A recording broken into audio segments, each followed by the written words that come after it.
Shalom, kembali lagi di program Devotion. Kali ini kita akan menemukan satu tema, yaitu pasangan yang sepadan, yang terambil dari Kejadian 2 ayat 18, yang ayat yang paling populer di Kejadian. Jadi kadang banyak menunggu nubuatan dari Kejadian 2, padahal Kejadian 2 itu bukan isinya itu aja. Nah, ini ada caranya gimana kita bisa mendapatkan pasangan yang sepadan. Apalagi ini menjelang hari Valentine ya. Apalagi mereka menjelang hari Valentine, kira-kira 2 hari lagi itu sudah hari Valentine. Yang pertama yaitu hidup takut akan Tuhan. Hidup takut akan Tuhan itu gimana aja sih? Yang pertama itu bergaul atau intim dengan Tuhan. Ini maksudnya gimana sih? Kita tuh akan tahu jodohnya dari Tuhan. Maksudnya itu bukan istri atau suami orang yang benar-benar belum punya pasangan, dan juga enggak asal nembak atau ditembak. Ini gimana sih caranya? Yang pertama yaitu mendengar Tuhan berbicara. Nah, bagaimana mendengar Tuhan berbicara? Ya, bisa didengar lewat devotion yang bulan Januari kemarin, ya, yang tentang respon suara Tuhan. Terutama Tuhan yang bicara pertama itu ya melalui kitab suci,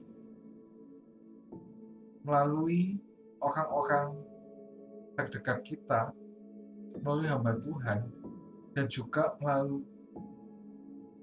audible, walaupun itu langka banget ya itu ya.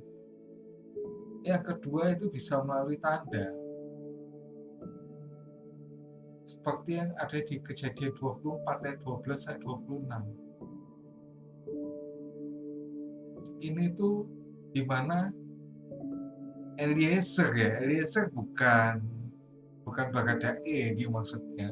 Eliezer ini adalah bujangnya Abraham. Dia diminta oleh Abraham untuk mencarikan istri untuk anak kesayangannya, yaitu Ishak ya. Kakak anak kesayangannya ini jangan dibuat konveksi ya. Abraham berkata pada Eliezer, kalau ada perempuan yang memberikan minum di dekat sumur, maka itu adalah istrinya dari Ishak. Tanda ini maksudnya gimana sih? Tanda jodoh dari Tuhan itu nggak selalu diawali oleh cinta. Biasanya mungkin terkadang dianggap sebagai suatu kebetulan aja. Kayak contoh Eliezer tadi itu bisa ketemu sama cewek cantik yang ada di dekat sumur itu.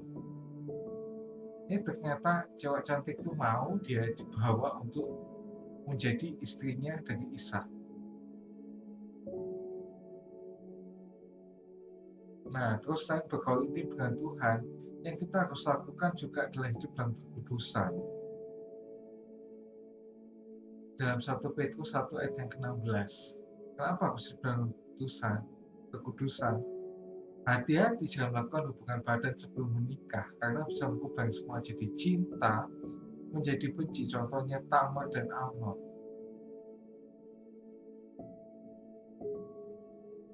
Yang menghasilkan anak lahir di luar nikah, dan juga Tamar menjadi membenci Amnon.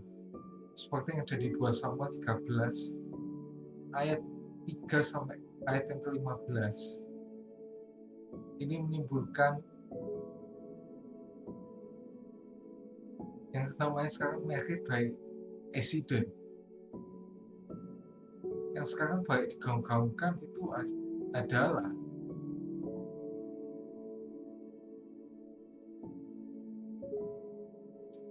dispensasi pernikahan untuk anak di bawah umur. Memang sih gak semuanya begini, Tapi banyak nikah siri juga karena budaya. Tapi ada juga yang karena ya pacaran terus akhirnya tidur bareng, akhirnya malah jadi kayak gini. Anaknya itu terkadang ya kalau diterima, kadang juga ada yang dibawa ke panti asuhan, ada juga yang dibunuh.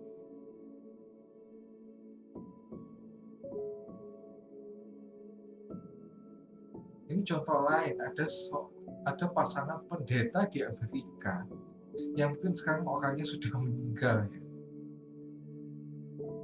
Itu dianggap sebagai pasangan pendeta paling romantis di gereja itu. Tapi suatu ketika pada saat pendeta itu pasangan itu sudah berumur sekitar 60 tahun. Pasangan itu mengajukan cerai dengan bilang dulu, izin dulu sama gembala sidangnya. Gembala sidangnya pun kaget karena ya ini pasangan itu ya biasa aja, romantis banget gini kok bisa ya. Akhirnya minta cerai. Ternyata apa? Setelah ditelisik, setelah dikonseling, ternyata si cowoknya ini, pendeta yang cowok ini dulu, waktu masih muda, sebelum jadi pendeta, sehari sebelum menikah ia mengajak istrinya tidur bareng. Karena ia anggap cuma selisih sehari aja, apa bedanya sih? Nah itu bisa menimbulkan benci, akhirnya dia empat atau akhirnya waktu sekitar 60 tahunan ya ingin cerai. Tapi puji Tuhan yang mereka nggak cerai sampai akhir mau memisahkan setelah melakukan konseling itu dan rekonsiliasi satu sama lain dan juga terlebih sama Tuhan. Kenapa juga harus hati-hati? Karena melakukan bukan di luar nikah itu zina. Orang yang berzina itu tidak bakal budi seperti yang ada di Amsal 6 ayat 32. Yang disebut juga sebagai binatang oleh ayat itu. Dalam kudusan itu juga pacaran yang wajar, nggak aneh-aneh, nggak pegang-pegang kalau nggak dibutuhin, ya. Kalau gandeng waktu usia menyeberang jalan, ya udah nggak apa-apa. Tapi jangan pegang yang lain-lain, ya. Termasuk di dadanya itu jangan dipegang juga ya. Untuk yang cowok, biasanya cowok yang gitu.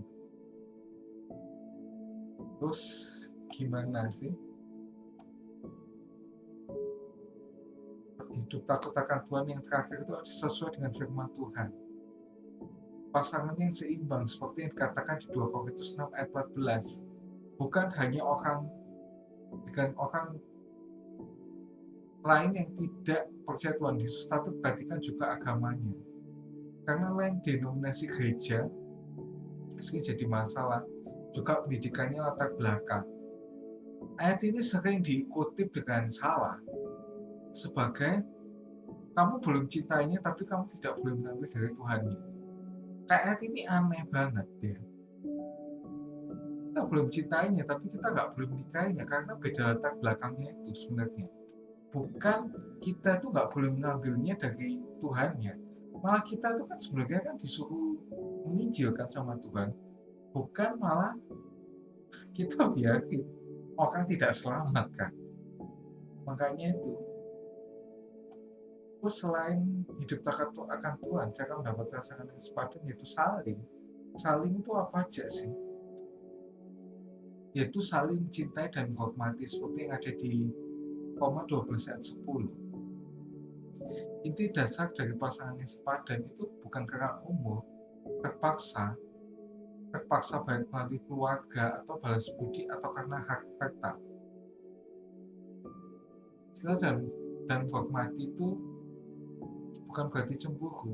Walaupun cemburu itu baik karena tanda cinta, tapi kalau berlebihan itu gak baik. Karena bisa menimbulkan pasangan itu kehilangan pergaulan atau tidak bersosialisasi. Atau malah itu bisa membuat pacar kita itu malah dijauhi temannya. Cemburu itu baik karena tanda cinta ya, tapi nggak boleh berlebihan, menghalang-halangi orang untuk itu, ya. Mencintai bukan saja di masa muda, tapi sampai selama-lamanya. Kita pasangannya itu semenjak pacaran, seperti yang di Kidung Agung 8 ayat 6 sampai 7. Aku tegesin Kidung Agung itu bukan kitab porno ya, tapi kitab yang romantis, bukan porno ya. Nggak ada istilah pacar banyak tapi istri atau suami satu. Itu artinya sama aja gak setia. Mendapatkan cinta dari pasangan itu bukan dengan segala cara. Terlebih yang bertentangan dengan ajaran Tuhan, no, bukan kayak gitu, dengan cara mencuri. Terus saling apa? Mau mendengar pendapat pasangannya atau komunikasi. Terus saling apa lagi nih? Yaitu saling membangun, seperti yang ada di Roma 14 ayat 19. Itu satu dengan yang lain saling melengkapi, karena nggak ada manusia yang sempurna. Ya, yang satu jenis kelamin aja nggak bisa benar-benar bisa sempurna kok digabung, apalagi yang beda. Terus nggak ada kritik yang membangun. Contohnya kalau orang, ya ini contohnya yang beda dari situ. Kalau orang nyanyi suaranya nggak enak, biasanya dikritik, kamu jangan nyanyi lah. Terus yang terakhir itu yang paling penting saling nasihati.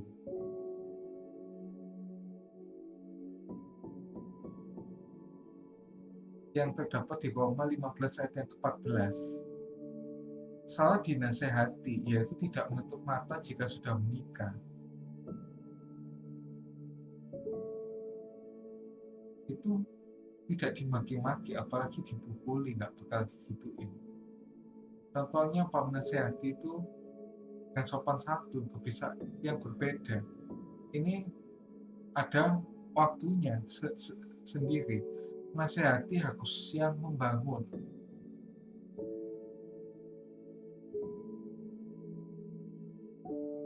Terus yang ketiga dari gimana cara mendapat pasangan yang sepadan, yaitu diterima dalam keluarga kedua belah pihak, seperti yang ada di Kejadian 24 ayat 31 sampai 32 dan juga ayat ke-61 sampai 67a. Ini apa? Yaitu tidak kawin lari, yaitu menikah yang benar, yaitu diberkati di gereja atau tempat ibadah lainnya. Tapi kalau Kristen harus di gereja ya. Kalau bisa ya.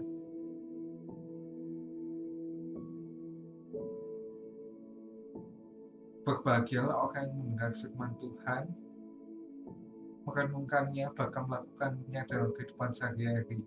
Ia seperti orang yang membangun rumah di atas batu. Apabila angin menerjangnya, rumah itu tidak akan roboh. Jangan lupa like, subscribe, dan share jika kalian terberkati dengan konten ini. Happy Valentine and see you.